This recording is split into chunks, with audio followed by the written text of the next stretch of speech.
comment fonctionne le cerveau. Le cerveau a au moins une chose en commun avec le microprocesseur d'un ordinateur.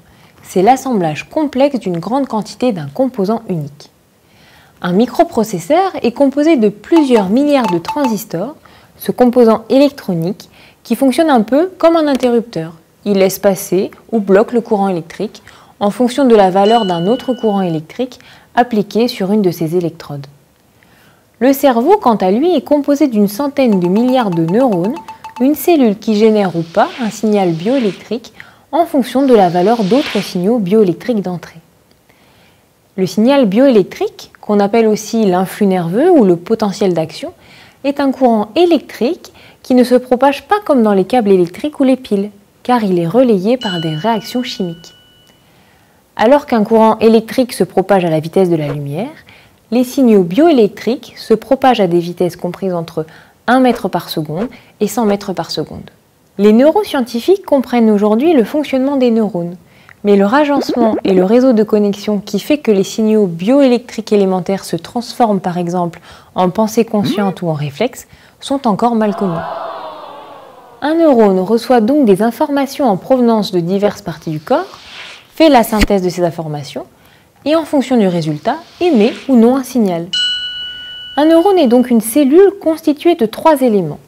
Les dendrites par lesquels arrivent les signaux, le corps de la cellule qui effectue notamment la synthèse des signaux entrants, et l'axone par lequel est émis le signal de sortie. Les dendrites peuvent être très nombreuses.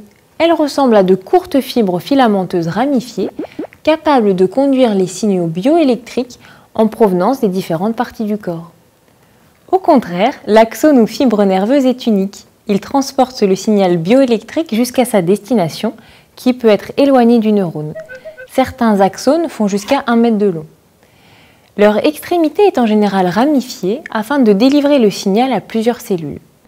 À l'extrémité des dendrites et des axones se trouve une synapse, qui joue le rôle d'un connecteur reliant entre eux par exemple un axone et une dendrite, permettant ainsi à un neurone d'envoyer un signal à un autre neurone. Il n'y a pas que dans le cerveau qu'on trouve des neurones. En particulier, les capteurs du corps sont des neurones. Le rôle de ces capteurs est de transformer une grandeur physique en un signal bioélectrique. On trouve par exemple des capteurs de température sous la peau, des capteurs de lumière sur la rétine ou encore des capteurs sonores dans les oreilles. Ces capteurs jouent un rôle essentiel dans le fonctionnement du cerveau. Examinons par exemple ce qui se passe si l'on pose la main par erreur sur une surface brûlante. Il y a sous la peau des capteurs, appelés nocicepteurs, qui sont chargés de détecter un dysfonctionnement et d'envoyer un signal de douleur. Quand la peau entre en contact avec une surface de plus de 45 degrés Celsius, les substances chimiques issues des cellules détruites induisent dans les dendrites du nocicepteur un signal. Le nocicepteur, qui est un neurone, génère alors un signal qui est transmis par son axone jusqu'aux neurones de la moelle épinière. Les neurones qui reçoivent le signal des nocicepteurs transmettent alors plusieurs signaux à des neurones moteurs de la moelle épinière et au cerveau. Les neurones moteurs sont les neurones qui commandent les muscles, et notamment ceux du bras. Ils vont envoyer un influx nerveux sur des muscles du bras, le muscle de flexion pour le contracter et le muscle d'extension pour l'inhiber. Le résultat est donc que le bras se plie et donc que la main quitte la zone dangereuse. Remarquons qu'aucun des signaux du réflexe n'est passé par le cerveau, ce qui a permis de gagner du temps pour la mise en œuvre. En parallèle, la moelle épinière a aussi envoyé un influx nerveux vers le thalamus, une structure à l'entrée du cerveau. Son rôle est de distribuer les données vers les autres zones du cerveau, et donc en particulier vers le cortex cérébral, qui est le siège de nos fonctions les plus évoluées, comme la mémoire, la pensée ou la conscience. Le thalamus va envoyer des signaux vers au moins 2 régions du cortex.